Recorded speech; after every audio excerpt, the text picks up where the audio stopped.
Okay, I'm going to go live. Okay.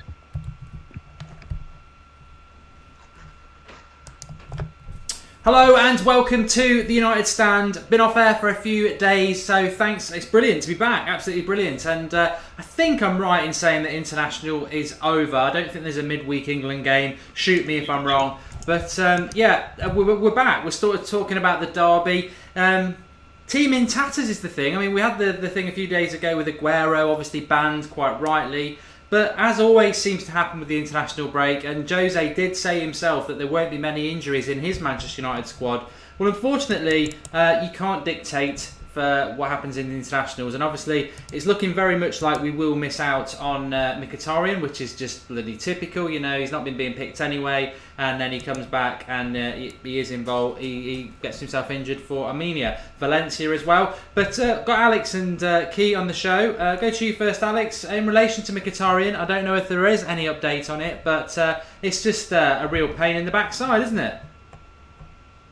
Yeah, it's an absolute joke. He said out on Twitter that he thanks the fans for all their support, but I think it was the Armenian coach said that it didn't look good the first scan. But then from what I've read in the press, it's meant to only be 10 days, but that will mean he'll miss the Manchester derby. But whether he would have played or not, I don't know. As you've said, he hasn't started so far, but I feel like he was on the cusp of eventually starting, because when he came on in the last game when Rashford scored, he did actually seem to make a difference. And even if he isn't starting, he's a good option to have off the bench if we're lacking a goal.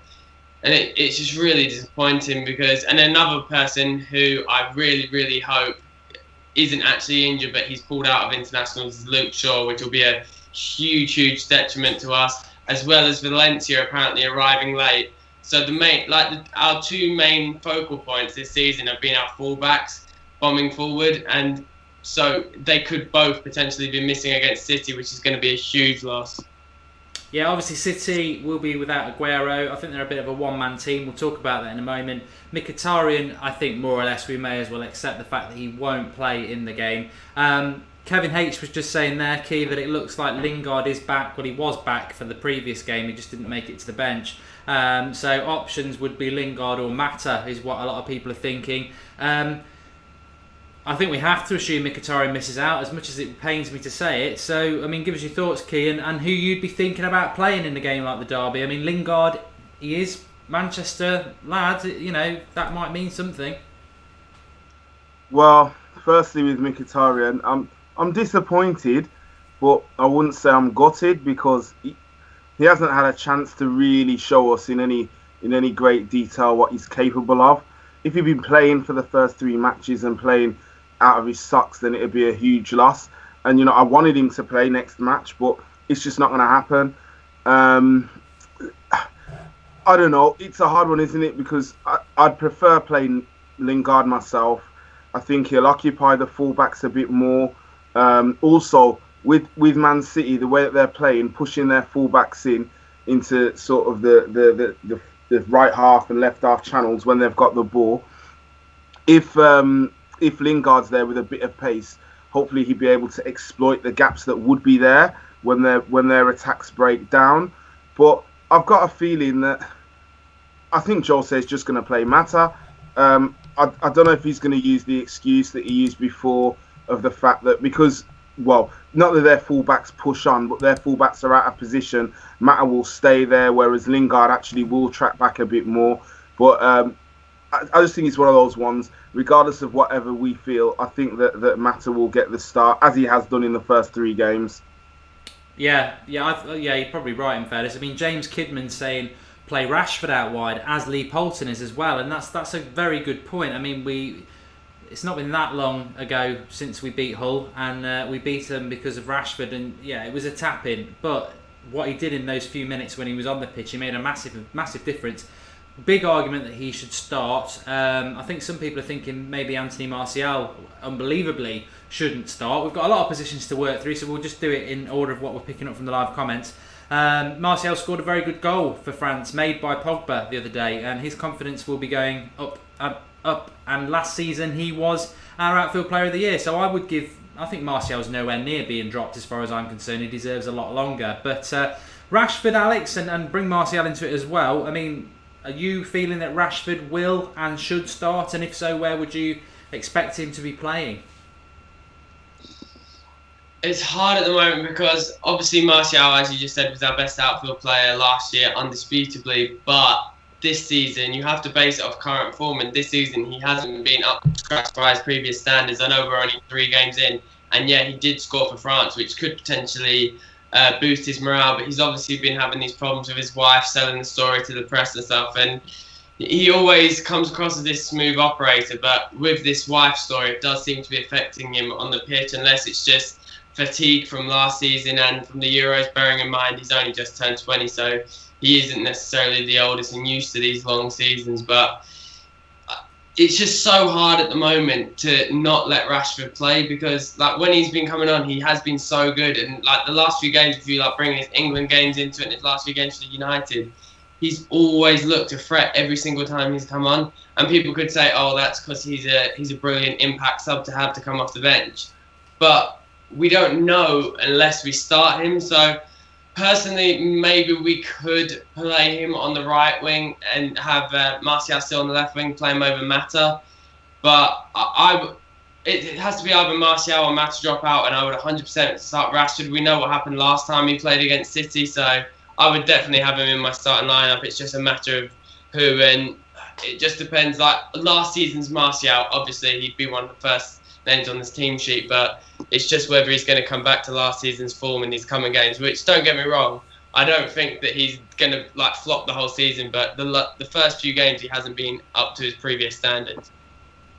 Yeah, I mean, I think Martial will 100% come back, and I think he you know, it's always easy, temptation takes over, that when you sign players you get excited about them. But, you know, he was on fire last year. I'm sure he will come back. But just very quickly there, I mean, Domham says, please read my comments. Just read it. And I think it was Carrick fan was on about Rooney. I only saw the last 20 minutes for England, but we will talk about Rooney a little bit later.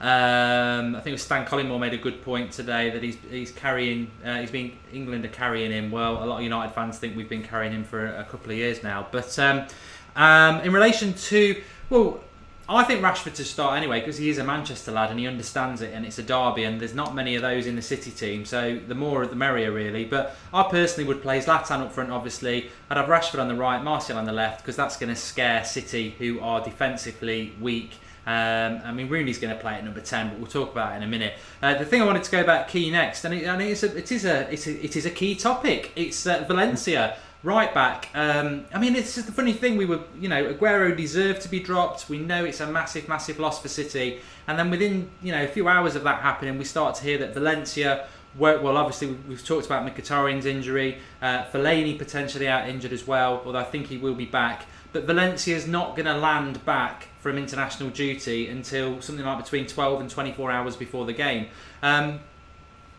What's your thoughts on that? And I mean, do you think... will Jose risk playing him, or is he going to bring Fosu Mensah in, or Darmian? I mean, none of those have actually had any minutes, so that's a risk in itself.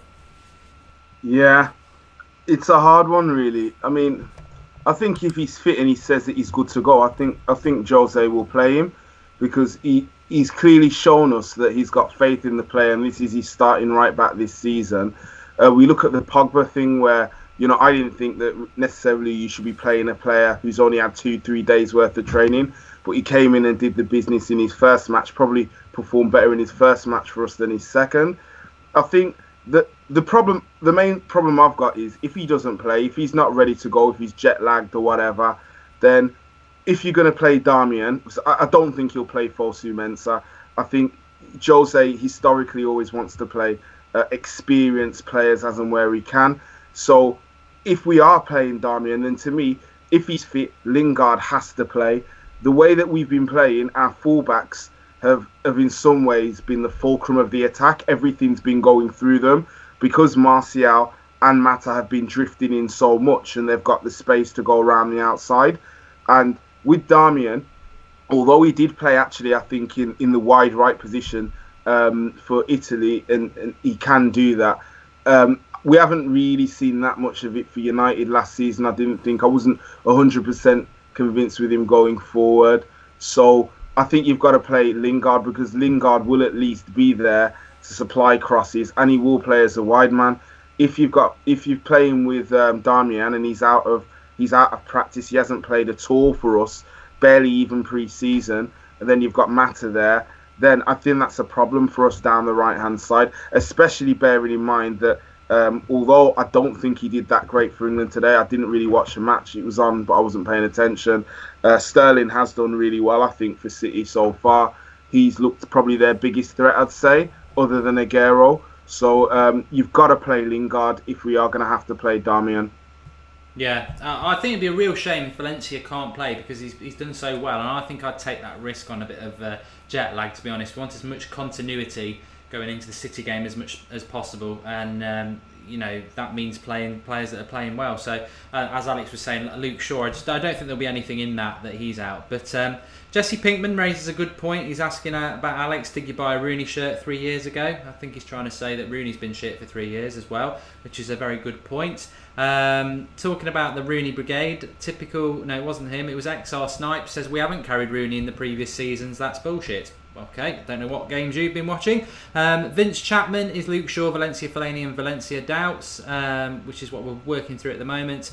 Sushel says he'd play Martial on the right because he's better than Mata. Jamie Hewitt, hi guys, how are you? Rashford should start, he has pace and is a threat with pace. Hope Shaw will be fit. Yeah, I'm sure the Shaw thing was a bit of a precaution, unless somebody is going to really upset me and say that England have got another game. He was always going to be second to Danny Rose because Big Sam released his team on the way down to get an Indian on Friday night at about 11 o'clock. So he was going to go with Danny Rose. So that was one positive. Luke Shaw gets a bit of a rest. One thing that does keep coming up, Alex, is, and I don't suspect there'll be any change to our centre-backs against City. I'm sure it'll be Bailly and Blind, but a lot of people, Smalling's fall from grace seems to be getting further and further. It's a bigger fall. Ultimately, he picked up a suspension that made him unavailable for the first game. Whether Jose would have gone with him or not, I don't know. Last year he's probably been England's best centre-back, and he's not even in the England team now. He's going with Cahill and Stones. It's a fall from grace, as I said. And what's your thoughts on Smalling? I mean, some people were saying, have a debate about whether it should be Smalling and Bay or Blind and Bay. We can debate that. That's what the show's all about. I don't think there is any point in debating it for the City game because I can't see him changing that Blind and Bay partnership. But I am interested in getting into your thoughts on Smalling and what I personally think he's been a bit unfortunate, especially in relation to England, but this is a United show, so we should be focusing on that. First off with England, I think if Stones was still at Everton, he wouldn't be in that starting lineup today. I think that was purely just because he's moved to City, but then you could also say, because Smalling hasn't played, but that's another argument entirely, because that's what he said with Rashford not playing enough for Man United, so that's why I didn't pick him for the England team. Yet you chose Smalling, Hart, and Sturridge. But in terms of Smalling, as I've said before on the show, I think you can't break Bay and Blind up until they have an absolute nightmare. Which so far they've been absolutely solid. We've conceded one goal, and that one goal was from an absolute worldie. Bay has absolutely exceeded everyone's expectations to the point that Jose's actually been asked about it in press conference, and he himself has said he's been absolutely shocked by how quickly he's adapted to the league. We signed him obviously under the premise that because he's a big physical lad and everything, that we thought he is a Premier League type defender, but he was playing for Villarreal, which Jose always said the problem was going to be, can he adapt to go Villarreal to obviously the big time of Man United, because it's obviously a huge step up, and he from so far, if you were to name the best centre back in the league so far this season, you'd have to say it would be Bay. And with Smalling, I think if Luke Shaw truly is injured, then he's going to get a chance to make his mark on the team against City, because I think Smalling will come in and partner Bay, and then Blind will move to left back. But I really hope that doesn't happen, because I think it would just be so detrimental. Luke Shaw has done so well this season, coming back from such a huge injury. And he isn't quite yet at the levels that he was at the start of last season. But considering how long of an injury he's had and how well he's been since he's come back, it would be so annoying. Because because of a damn international break yet again to have such a huge setback. But yeah, I think if Short is fit, then I think Smalling's going to be sat out until the Europa League. Yeah, well, like I said, I think it's a bit of a non-event. I mean, I suppose to expand the question, Key. I mean, long term, Alex sort of touched on it there. You know, nothing's going to change till there's been a mistake that I think will happen, unfortunately, at some point. Because I don't think Blind, as good as he is, I mean, he's still going to have his problems in relation to quick, big strikers. But at the moment, we're fine. Why change it? But is Blind and Bay your preferred centre-back partnership for this season, or would you try and find a place for Smalling, or do you think we should have even signed another centre-back? I think we should have signed another centre-back, but that would have just been as a fourth choice. So, you know, we've already done the Fonte sort of debate, and that was just a fourth choice, because I'm just scared at the idea of either Rojo or Jones having to play in that centre back berth. It's a hard one. I agree with everything pretty much Alex has said. I don't think you can drop Blind at the moment, and I agree with you, Mark. He's not going to be dropped for that match. But my preferred partnership, as I said 2 weeks ago, it's still Smalling. I think in a way I'm old-fashioned. I like centre halves to be over 6 foot. I think Blind's a bit small.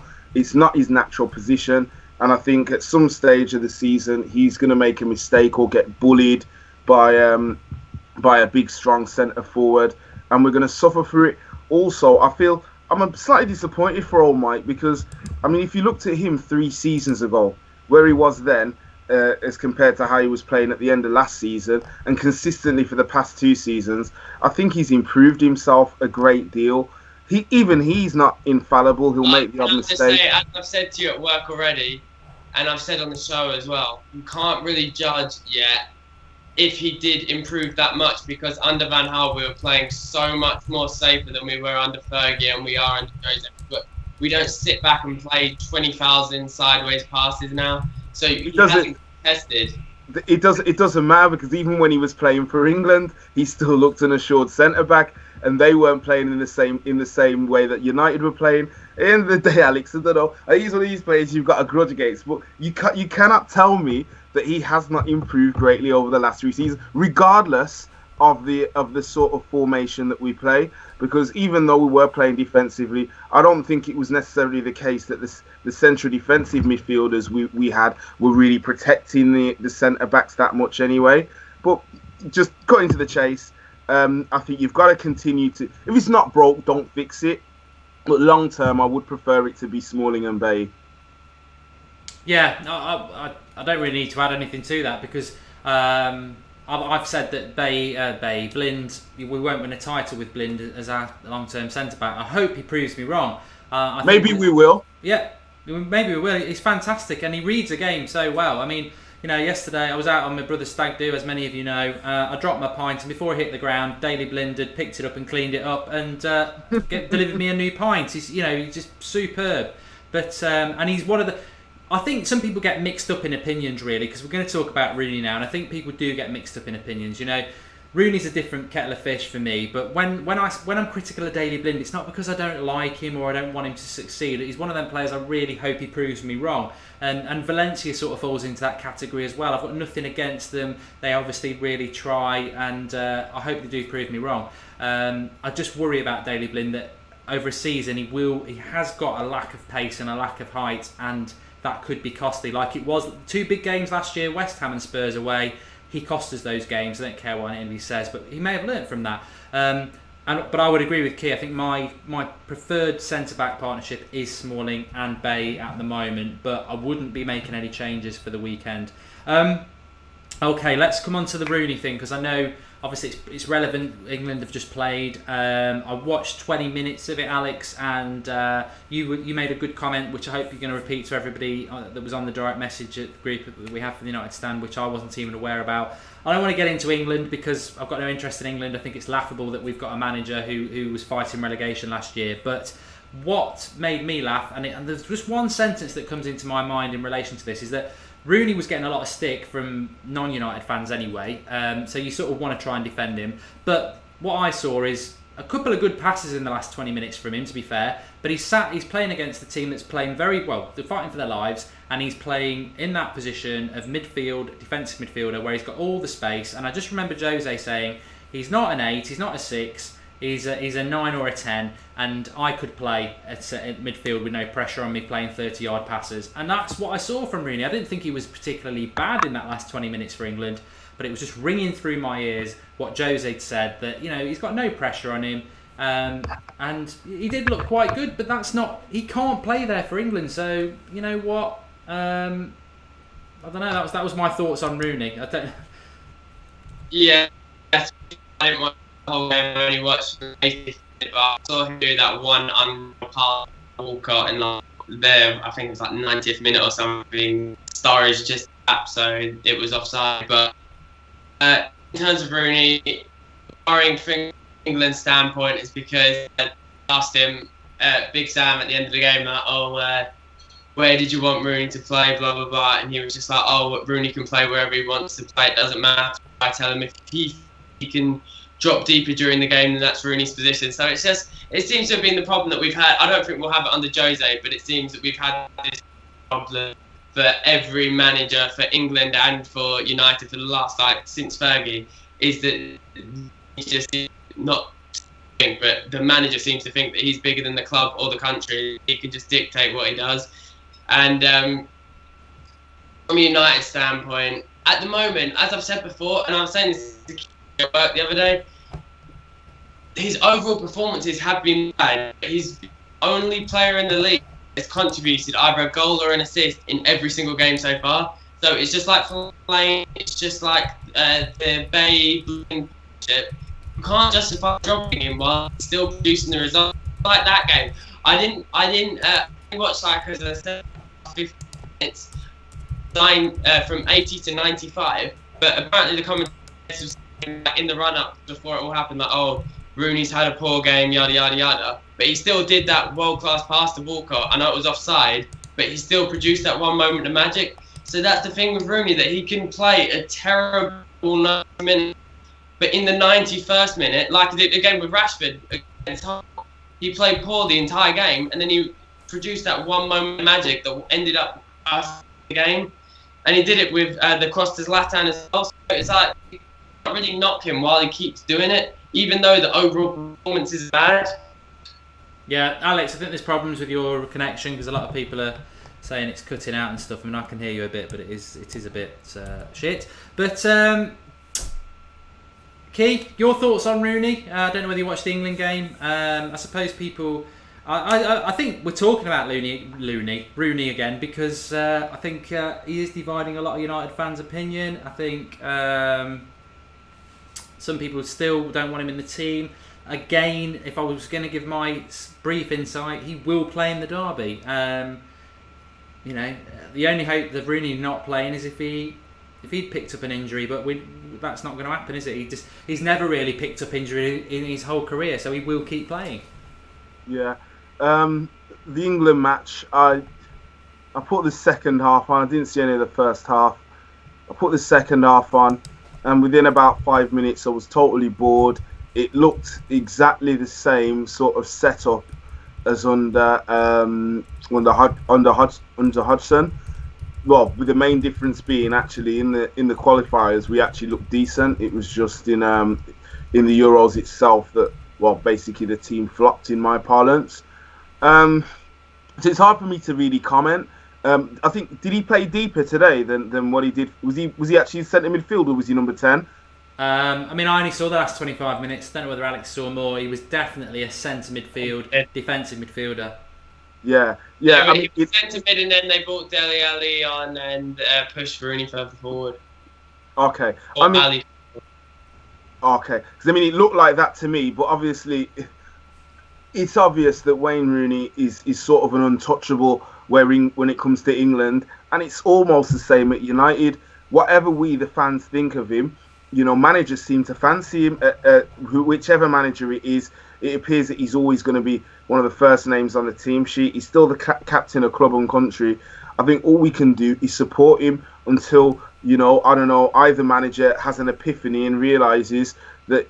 I think even England have got better options potentially, and United definitely have got better options. But as Alex said, he'll still bring out this moment of magic, or a moment of astute play, which can win you a game. So for United, he's going to play next match.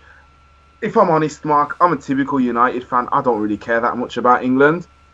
I'd like us to do well, but it's no skin off my nose, even if we weren't to qualify for the World Cup.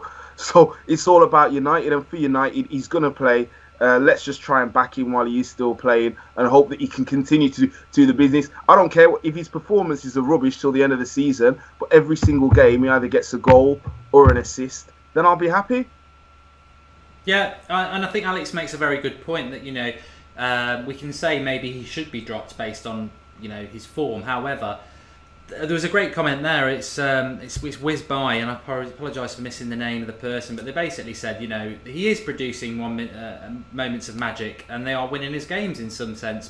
And is that enough for the club captain who's on £300,000 a week? I mean, I think it gets lost in the fact that he hasn't been playing that well, that he is the captain of the team, and I've not seen him captain the team at all. I think that's sort of become, I suppose it's become quite irrelevant in modern football anyway. You don't really see your John Terrys and your Roy Keanes and your Vieiras anymore, like sort of grabbing the team. I don't know why, because I still think it can have and make a massive impact. But I disagree with that quickly, because I would say he might not have the armband on, but when you look to our team, if from an outside perspective, if you didn't know who had the armband on, then you'd think Zlatan would be our captain. Yeah. And we touched on it last show, and they said Zlatan might not have the armband on, but he's who everyone, you can see on the pitch, looks to as like the inspirational leader. And Rooney, like next to like Pogba and like Zlatan and stuff, he just looks like a kid. He kind of looks like lost. It's like, I don't think he would have the guts if he disagreed with like what Zlatan was saying. That I don't think he would stand up to him. It's like Jose said that he gave the choice between Pogba, Rooney, and Zlatan to who took the penalties, and that Pogba and Rooney both said just give it to Zlatan. Yeah. So I think he is who they actually look for as the leader, even though he doesn't have the armband on. Can I just jump in as well? I saw an article recently. I can't even remember where I saw it, but apparently behind the scenes, both for England and for United, it's not so much what he does on the pitch, but it's his winning mentality off the pitch. Apparently, he's really good with the lads. Both sets of players for both England and United really do like him and respect him. The younger kids look up to him just as much as they do Zlatan or Pogba or anyone else. At the end of the day, he's English as well, which is, there are not that many big-time English players when we look at it. And although I think some managers and the media cling on to this bygone thought that he's world class when we really know he isn't. I think what he does off the pitch is important, probably more important, and that's why he's still in the position, and he's still going to get picked for England and United. Yeah, no, I think in fairness to him, I think you've hit the nail on the head there. I mean, Blind Corn saying Rooney doesn't deserve to be in the team. Mata and Mkhitaryan should be way ahead of him. On the football pitch, I think as a footballer, both of those are better number 10s. But when you look at Wayne Rooney and everything that goes with him, on paper, he is world class. As a marketing thing, he is world class. Unfortunately, though, football's not played on paper; it's played on grass, and he's not been that for the last 2 years. But as Key was saying there, we know it as well. He's well respected in the dressing room. Him and Michael Carrick are obviously very good friends, and they're well respected in the club.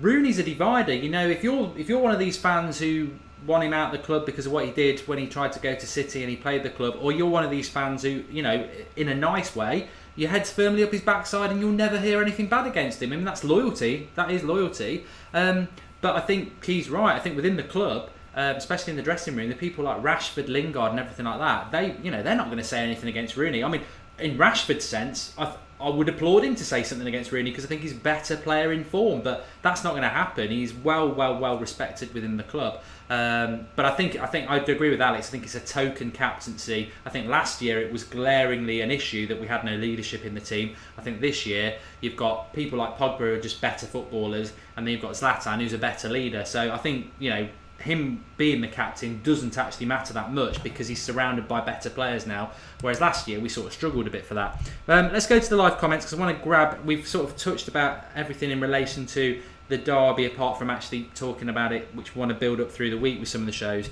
But do you want to take some of your comments for sure? Questions, says Mad Marcus. Get involved. Mad Marcus is back on the live comments, which is good.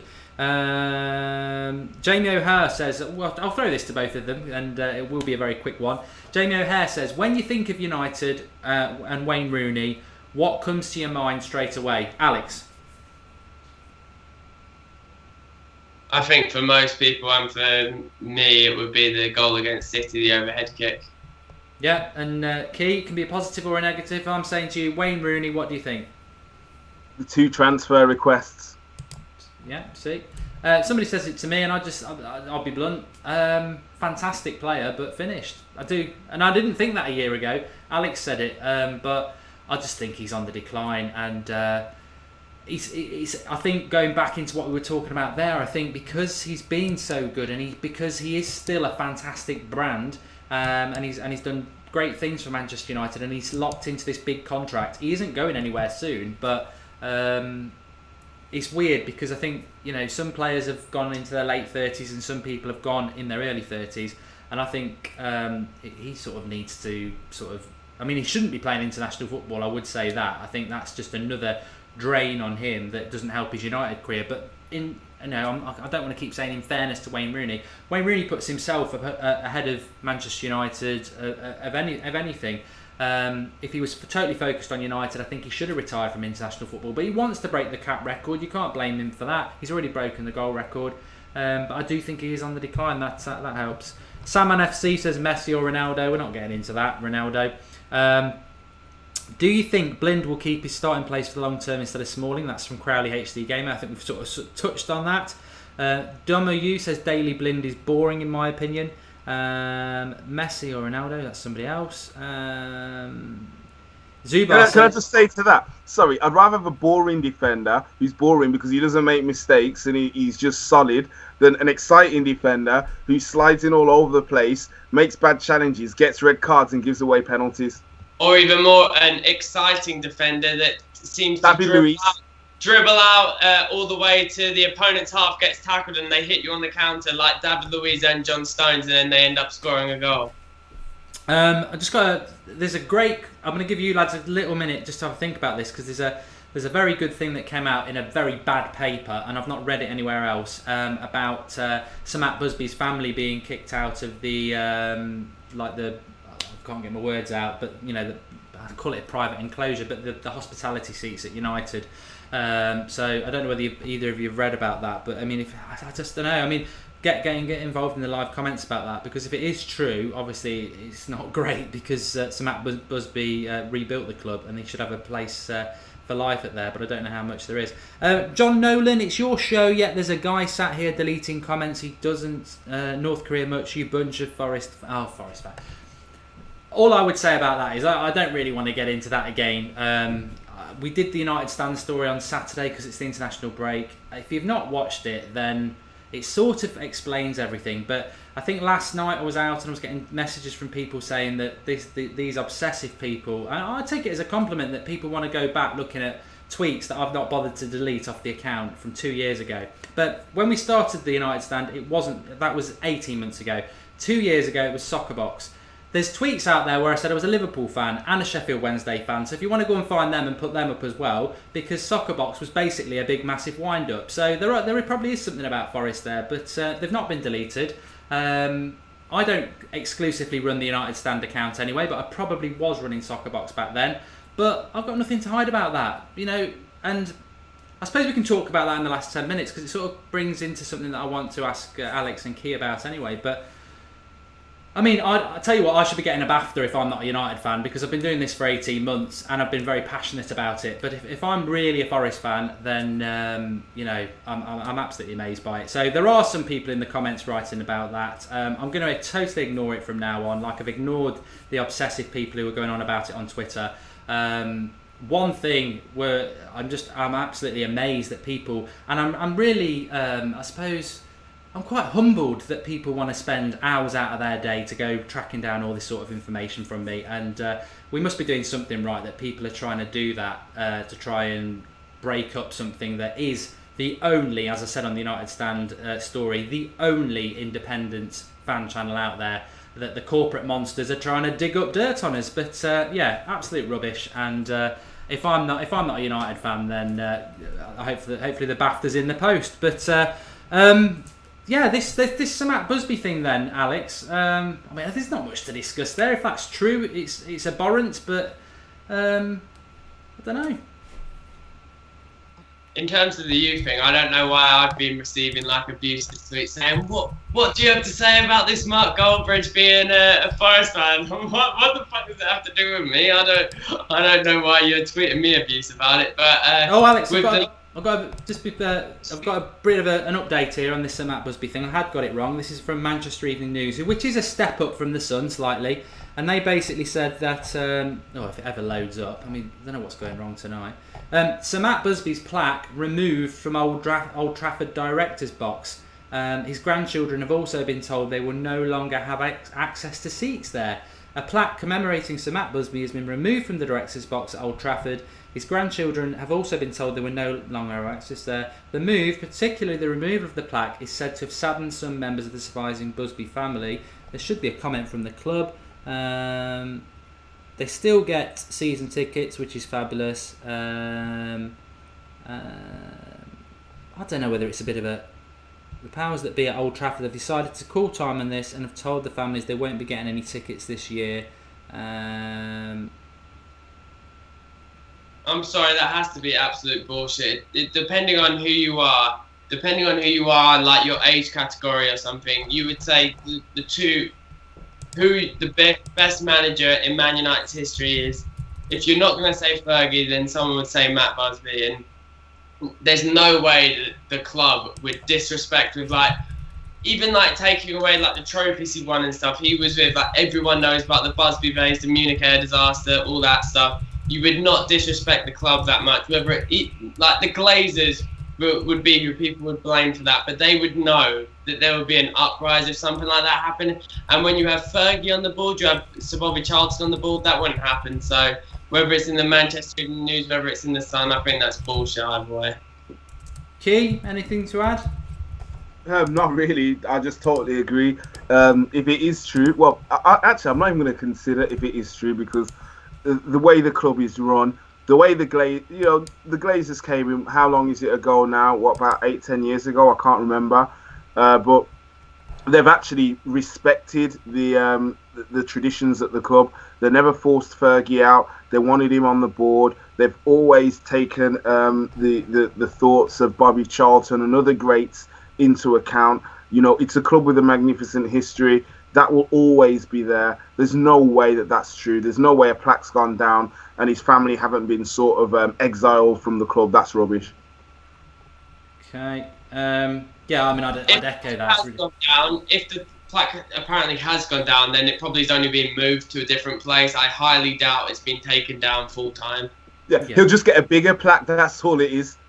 Yeah, there's certain things you can get away with, like noodle tie-ups and stuff like that. Corporate deals, but you can't mess around with the history like that. And I wouldn't really want to make any comment negatively about the club, because I don't really think there's enough evidence out there to suggest it's true. Dr. Chunky Biscuit said I shouldn't get a BAFTA, I should get an Oscar. Phil Core think Jose's got the minerals to drop Rooney. Let's wait and see. Jack Dixon says Hull deserved to win last week and Rashford's lucky. We'll move on. Who do you think is the best out-and-out striker in the world? Don't really want to move away from United just yet. We've done Rooney's performance for England, Mohamed. Thoughts about Griezmann transfer next season? The Sun is most popular paper in Britain, yeah, but that doesn't mean anything. There's a lot of people living in Britain. It's one of the reasons why United, why they are today. Why is Griezmann on United? Everything. That's great for her. Forget Forest is the best. The agreement. Okay. No one's really chucking us any questions. I question for you that we have this like group chat with like me and Kean and loads of other people that he asked the other day, and we actually had differing opinions on it, and it was basically touched upon in that comment section just there. But I can throw it to you, and then we can both give our answers. If you had the choice between next summer, Griezmann or Bale, who would you choose and why? Do you want me to go first? I would go Griezmann because I know Alex loves Bale, but I'm not a massive fan of Bale. I can make an opinion on a player based on what I think the way they act off the pitch as well. I just think Bale, whilst arrogance is good, I just don't put him in the same category as Ronaldo. And Griezmann, I think, would suit us better because I think when I look at this United side, and you've got like Rashford, Martial, I think we'll have Zlatan for 2 years. Maybe even Memphis can get back in, Mkhitaryan. We've got good width. Bale, for me, is a better wide man, although maybe he will turn into sort of a number 9. But I look at with the Rooney position, and I think that is tailor-made for Griezmann. I like it. He's very good in the air as well, so he can get on crosses. I just like his intricate... he's sort of like Mata with pace in the way he can take the ball and leave it off, but he can run at people as well. So it would be Griezmann, but I do understand that a lot of people might go with Bale, but my personal thing would be Griezmann. I just think I think it's a deal that's going to happen as well. I know it's interesting because it's come out a bit this week, but yeah, I'd definitely go for Griezmann. I don't know what Key thinks. No, it's me. I was actually, you'd be surprised. I'm guessing you thought that I was the one that said Bale, but it was Key that said Bale, not me. I said Griezmann. And you basically listed every single point. And then also, apparently, like, I know there was all the rumours, well, they actually aren't rumours, they were true with, like, Schweinsteiger and stuff, his brother being a United fan, but Griezmann as well. I don't know whether it's him or his brother or both that are United fans, but, like, his brother 100% is, but whether he is as well is another thing. It's like when we signed Pogba, Griezmann's brother like tweeted him like, "Oh, see you soon at Old Trafford," with like the wink and stuff. And then it's like well documented that like Griezmann's best friend in the France team is Pogba, and that you always see them pictured. And I truly think that we will sign Griezmann next summer. It might be diluted and stuff, but if I would have said this time last year that we'll sign Zlatan, Pogba, and Mkhitaryan this summer, then people would have said I was deluded then. So, but I think it just depends on getting rid of Rooney, and like not in a negative way because he's a club legend and all this, but he is the long-term replacement for Rooney, and I think that he would be the signing I choose over Bale. And I think he'd be way easier to get than Bale. Yeah, I mean, yesterday in our sort of United group chat, if you noticed, Alex, I kept asking people why, because I was actually very undecided, and I thought the thing with Bale is he's very athletic and he's very dynamic in the way that he plays, and at the moment that's what I'd like to see a bit more of in the team. Although we have actually got guys like Memphis who can hopefully one day give us a bit of dynamism, if that's the word, in the team, and a bit more pace and just directness. I probably would, on second thoughts, having thought about it and looked at it on paper, I agree that, Griezmann, there's a berth for him in the team, because even if you have Bale, and if you were to put him in there now, I would have to drop Martial, because I think Bale would be a bit more effective the way Martial's been playing. But long term, Griezmann's younger as well. His wages wouldn't be as high. Not that really is an issue for United, but yeah, I mean, to be honest, I'd have both of them. Why don't we just have both of them? Yeah, I'd agree with you as well. I mean, I'm not by any means saying I don't want Gareth Bale in my side. I mean, he is better than Martial, and if he was available, you'd go for him. But I just think Griezmann fits in better to what I want to see next season. Wolf saying that he's a Beckham fanboy as well, which he's come out with a lot of things he didn't really have to come out with over the last couple of weeks in relation to United. There was the Beckham thing, talking about Pogba at United. I like him as well because I think we've sort of touched on it a lot over the summer that we've been linked with Atletico Madrid players, but none of them have left, and that's because Simeone didn't leave. They've got a lot of loyalty to that. I think they really want to win a Champions League or even a La Liga again. But I think the minute Simeone leaves, then that's when that Atletico Madrid thing will break up. But it's good that they are loyal to that cause, and I think he would fit in with United really, really well. XR Sniper makes a good point. Being friends with somebody doesn't mean they'll sign. Yeah, it doesn't, but it feeds the rumours a little bit. Griezmann at 10 in United, says Philo Estafanas. Drop us a like, please. We haven't been on air for a while doing the live stream, so it's great to be back doing those, and we will have a lot more going on this week. I've got a good question coming up in a moment, but just very, very quickly, obviously I mentioned the United Stand story and promised that we would do a live stream on Tuesday, taking your questions. I'll do that about 8:30. We're going to start doing a weekly transfer show. That'll be tomorrow night around 8, 8:30 again. It's always going to be around that time. Wednesday will be the live preview.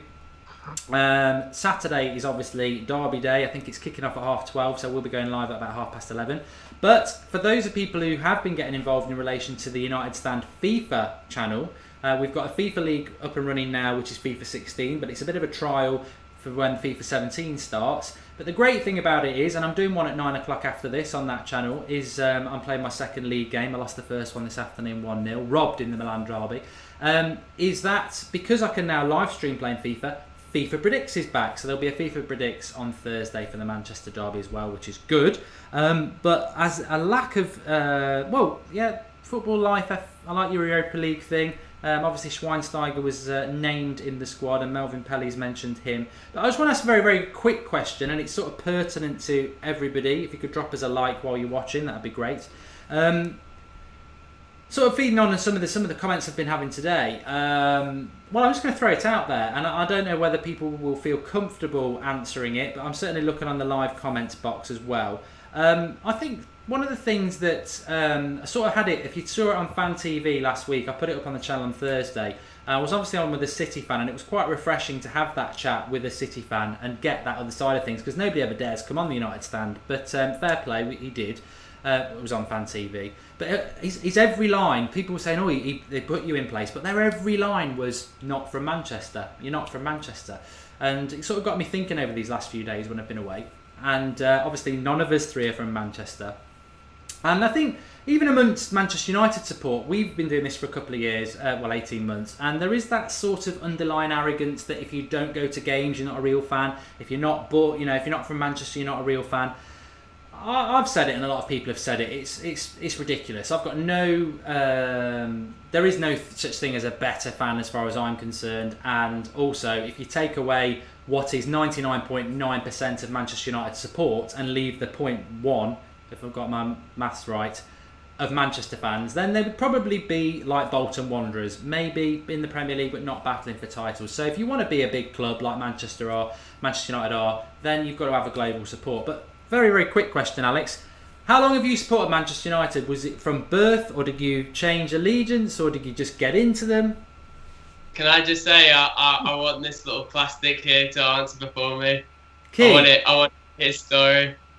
Well, before I go to Key about it, because this might help him out, is that beforehand, but we always have this joke. I say, look at this little glory fan over here, and then when you said, "Oh, none of us are from Manchester," he started laughing, and that's why I pointed to the screen. Go on, because we always joke about it at work. I say, "Yeah, look at you, little plastic," and he's like, "My whole family's from Manchester. I was from Manchester." which is true. Okay, so the match that I became a United fan. My mum, half of my family are City fans. We grew up where my granny still lives is about a 10-minute walk away from the old main road.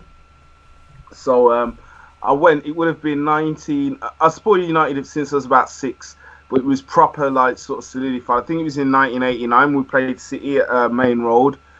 We got beat 5-1, and Mark Hughes scored a wicked scissors kick from like the edge of the box. My uncle used to sell the programs on the concourse, so you're there for the whole first half, and then about 10 minutes into the second half, you're allowed to go onto the stands, or however long it was. And the very first goal I saw in a professional match, that was the first match I'd ever been to, was this scissor kick from the side of the edge of the box. And due to that and the fact I love Red, and I'd already, because my mum was a United fan, said I was a United fan, and my dad liked United as well, I was like, well, I'm a United fan, and my uncle's never ever sort of, well, he's never forgiven me since. But in what you said, in terms of sort of being a global force, I don't think it's that way around. I don't think you become a global force by having a global following. I think it's the other way around. The history of a club and the success of a club will mean that people want to follow you. So at the end of the day, if you're a successful club, then people are going to follow you. At the end of the day, City can say whatever they want, but think about it. If they continue to have the backing of the Arabs, and if they continue to be a successful club, then eventually in 20 years' time, they're going to have a huge global following as well. Chelsea have got a huge global following now, and it's only in the last 10 years. 15 years ago, there weren't people in Africa and Asia and whatnot who followed Chelsea. They were a small English club. So that only works to an extent, because like Real Madrid are, in the grand scheme of things, way more successful than us. Barcelona are more successful than us. If you're talking about like in terms of Champions Leagues, Liverpool are more successful than us.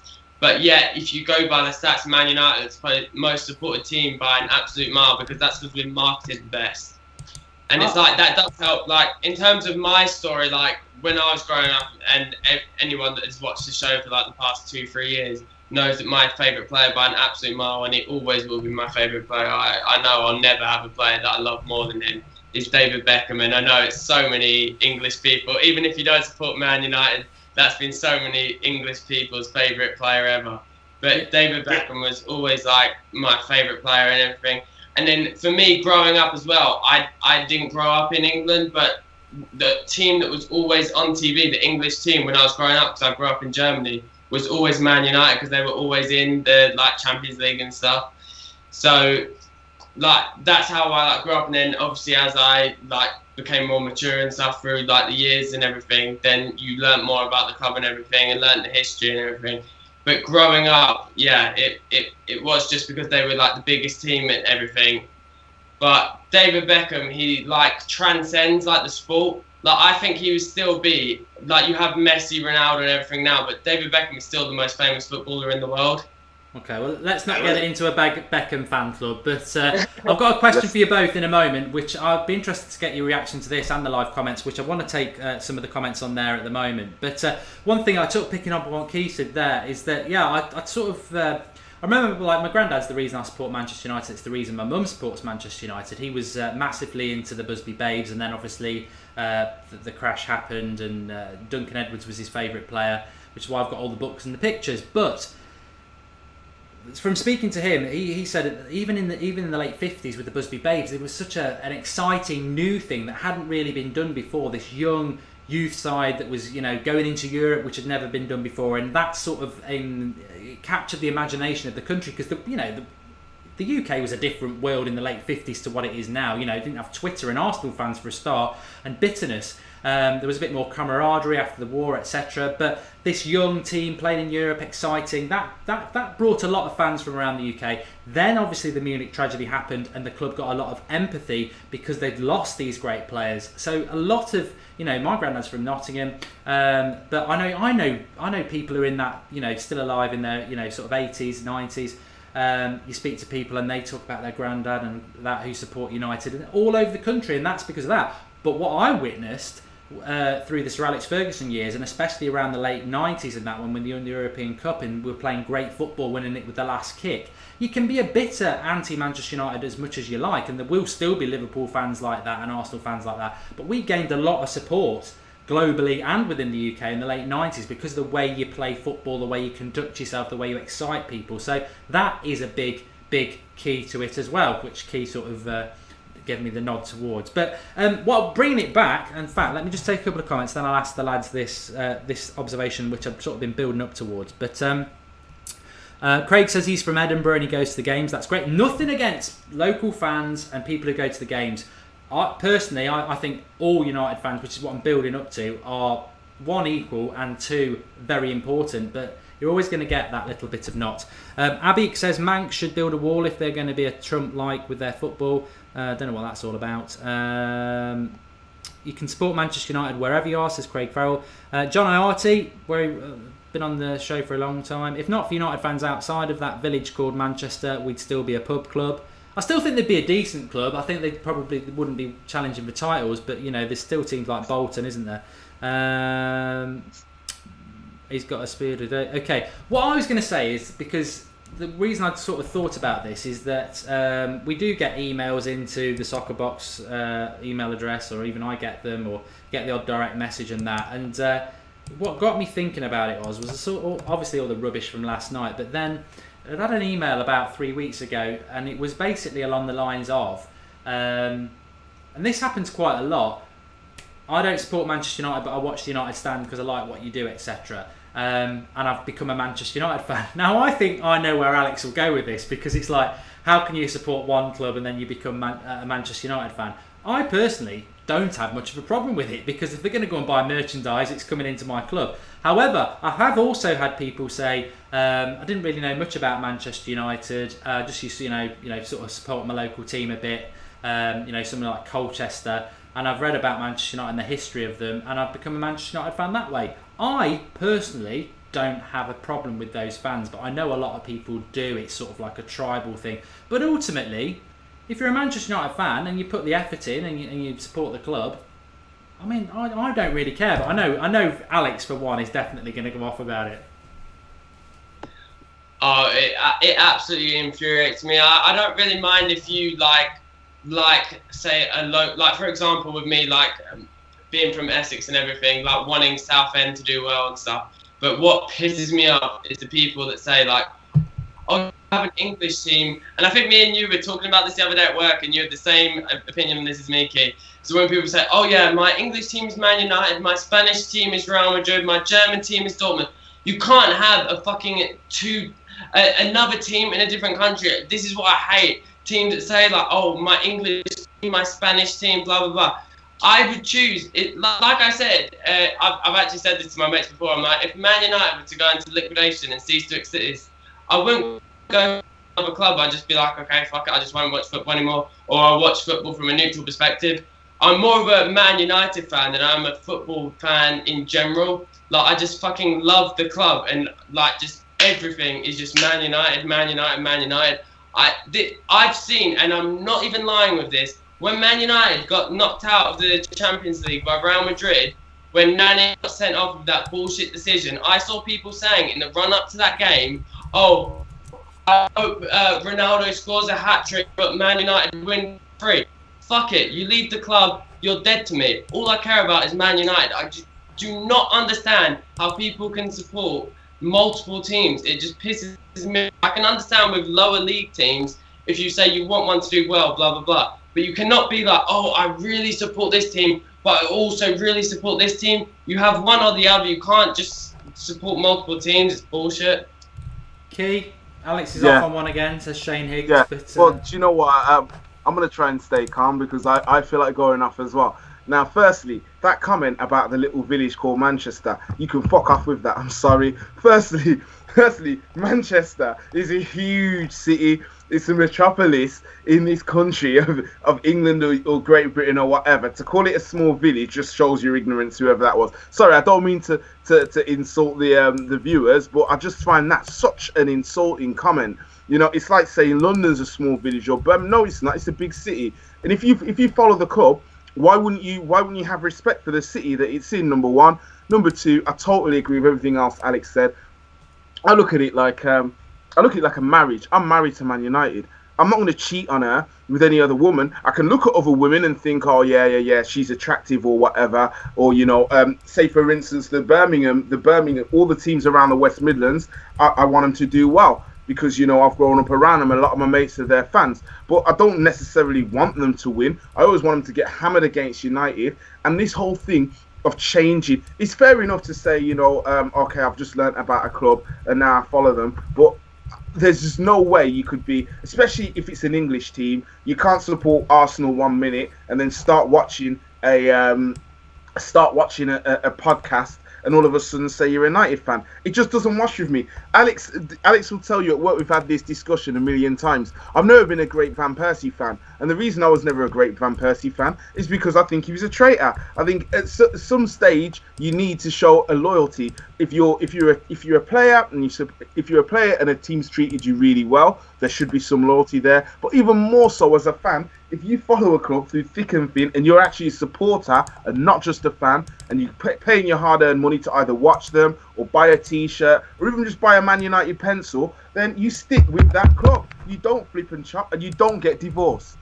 I'll tell you what, I wish we hadn't left this till the end, because it's been really good. And This is the sort of opinion we want on the United stand. I appreciate I've been very subdued because I'm very, very hungover from a stag do last night. But I'm just going to say, come one, come all, because at the end of the day, if you're buying United memorabilia, it's better for United. But I get where the lads are coming from. But I'm just throwing it out there. That we have had people who watch the United stand who don't support United. There's a lot of people who do that and have become interested in United because of it.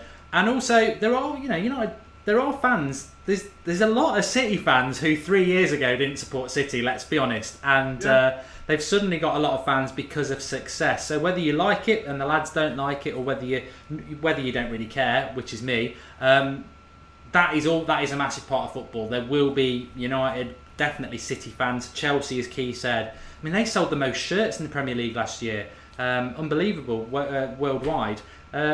Some fans are very, very flippant, but you get more out of it if you've been through the bad times and the good times, and that's definitely for sure. And if you're from Manchester, I think you're very lucky when it comes to, unless you make the wrong decision and you support Blue, because I don't think you can beat supporting your local team, but not all of us have that comfort, and there are various reasons, but there we go. LaRusso said City had no fans before 2008.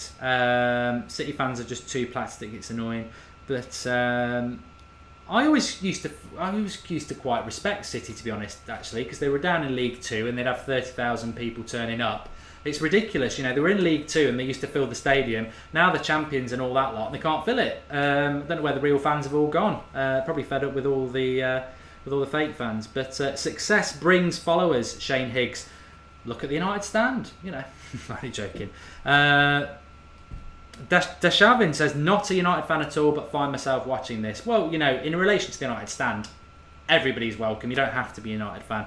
But it is interesting. People get very, very passionate about their club. And I do think, and I've probably even detected it a bit from Key and Alex there, I'm not like this, but we've definitely experienced it in the time we've been doing the United stand. There are those out there who I'm a better fan. And I think I'm not speaking out of turn to say that Alex and Keith fall into that category. There's nothing wrong with that, but I don't agree with it. But they're not on the level of some. Maybe we can pick this up on Tuesday, and if Alex and Key are available, maybe they could drop on as well. But there's definitely the whole if you don't go to games thing. Don't go down that road. God, that's you're a super platinum fan if you go to games, but. I just say just chill out. At the end of the day, we all support the same club, and I can't be arsed with arguing about who's a better fan, but I don't think anybody has to worry about that in relation to the comments section or our guests on the United stand, because they're all very, very knowledgeable, and that's you can always find a fake quite quickly if they're not. Shane says you're a top red, Alex. You don't need to worry. You'll get your badge in the post. But I've just realised I've gone past over an hour, which is typical. I just want to say thanks to Alex and Key for coming on. Very good. Like I said, I wish we'd started on the last topic first, but there's always next week. But thanks for coming on, lads. Nice one. Yeah, thanks for having us. I really wish that we would have started with these last comments first, because I could have ranted about it all night. Can I just say one thing? I'm a better fan than Alex. Yeah, we should do a poll. We should do a poll. For those who are saying goodbye, I will be tweeting it out in about 10 minutes, but we have got the United Stand FIFA channel. I'm playing a game in about 5 minutes. We've got to go turn it down and log off. I lost the first one. I've got to win this one. So if you're into FIFA, I will be there commenting on that in about 5 minutes. I think it's FIFA United Stand, but I'll be tweeting it out. But what a great show. Really, really enjoyed it. And yeah. Mark, you called those who don't like Ronaldo as not real United fans. Fucking hell. There's a lot of fake quotes going out from me at the moment. I think it was Alex as well. So I'm a massive fan of Ronaldo. So does that make... I'm used to not being called a United fan.